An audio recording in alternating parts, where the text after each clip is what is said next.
to share his testimonies of survival and return to life. Tuvia is my Zayda's uncle. He is an inspirational man with many stories to share. Tuvia is the father of 6 Scopus graduates and grandfather of 2 current students at GBH. It's our honour to welcome you to the stage.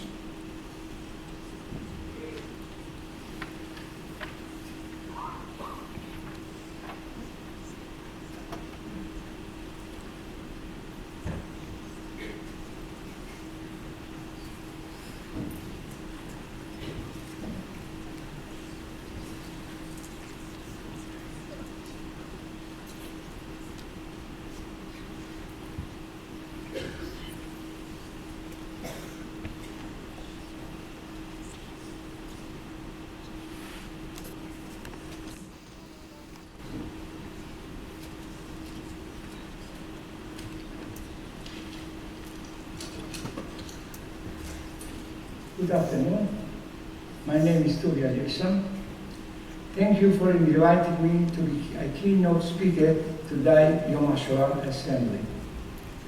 Your generation is a unique generation and a happy generation because you are the last generation to hear from a Holocaust survivor. Next generation would not have this privilege. My generation is also a unique generation because we are the last generation of slavery and first generation of freedom. I'm here with my family and one of my great-grandsons, one of 4. What more can I ask in life? I was born in June 1925 in Lodz, Poland. My father was a rich man, but he lived in a comfortable lifestyle. I was the youngest of the 5 children, 2 brothers and 2 sisters. When I was then 10, I attended Hashomer HaSalir, a Zionist socialist youth organization where a love for Eretz Israel was implanted in my heart.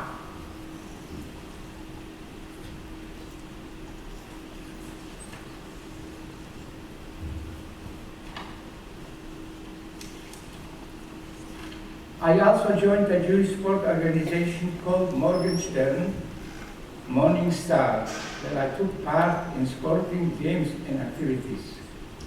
On September 1939, my world turned upside down.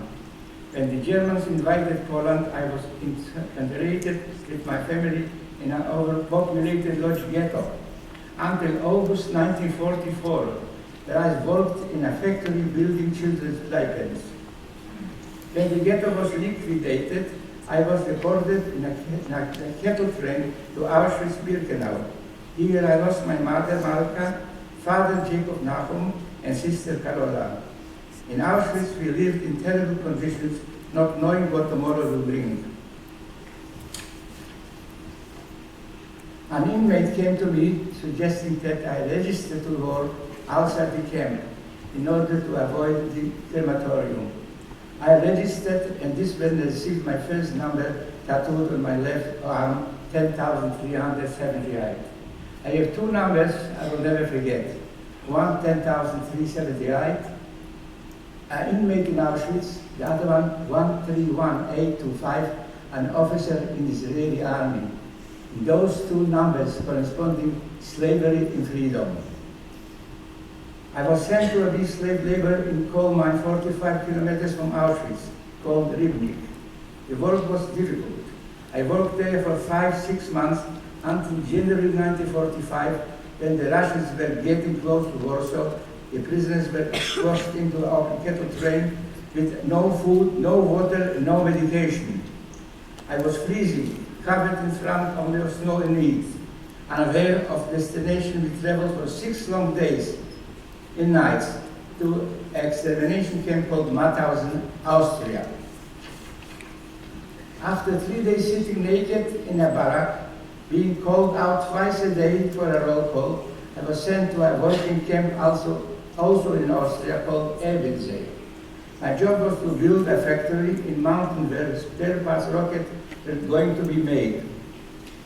I was liberated here by the Americans in May 1945.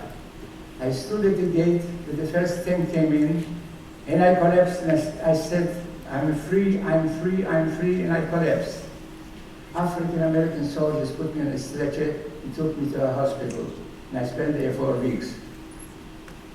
The Nazis tried to destroy us mentally and physically. That one thing that they could not succeed to destroy us, our spirit. When the American tanks broke into through the gates of Ebenezer, I stood there shouting loudly, I am free, I am free, I am free. Luckily for me, slightly after the war, in May 1945, the Jewish Palestine Brigade, which was attached to the British Army, passed through our camp Ebenezer. They were asking young Jewish men and women to go with them to Italy, and from there travel illegally by boat to Palestine. Without hesitation, I volunteered with 1.5 years helping refugees preparing to make Aliyah. You saw there people sitting in camps after the war. I was liberated and I was freed next morning when I saw the first Jewish Palestinian soldier greeting us in Hebrew. I couldn't believe my eyes. I cried and cried and cried for happiness. I joined Palmach, and I got here a badge from Palmach, an underground fighting organization. Early 1947, we made our way Eretz Israel. We traveled for 4.5 days on a crowded fishing boat called Shabtai Lozinski, exciting about making new life in Promised Land. I arrived 300 meters from the shore of Nisan, 3 kilometers from Gaza, wearing a pair of underpants.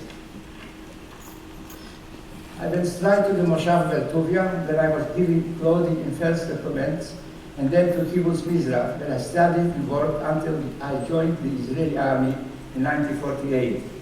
This is where I received my second number, 131825, as an officer in Israel. Here was the badge.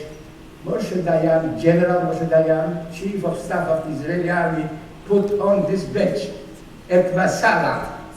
Can you imagine a hefty from Auschwitz standing on Masada and putting a number?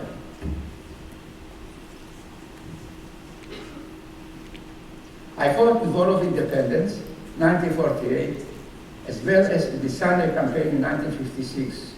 My last year in army was spent as a manager of the army newspaper Bamachaneh, meaning the camp. I retired from army in 1957 and arrived in Australia in 1960. I moved to Australia with my wife and 2 young sons. One son sits here. It has been good. Australia has been good to our family. I want you, the young generation, to remember one thing. Democracy has not been given a silver platter. You have to remember and remember, democracy is our life. Without democracy is no life. In my opinion, there are 2 types of people that survive. One wishes that he never survived. He has nightmares, I can't sleep, he can't communicate even with his own family. Other like myself, we decided that life has to go on. We can't bring back to the dead, but we have to make sure that we will build the future of us in the future for our next generation. This year I will proudly celebrate my 91st birthday with my family.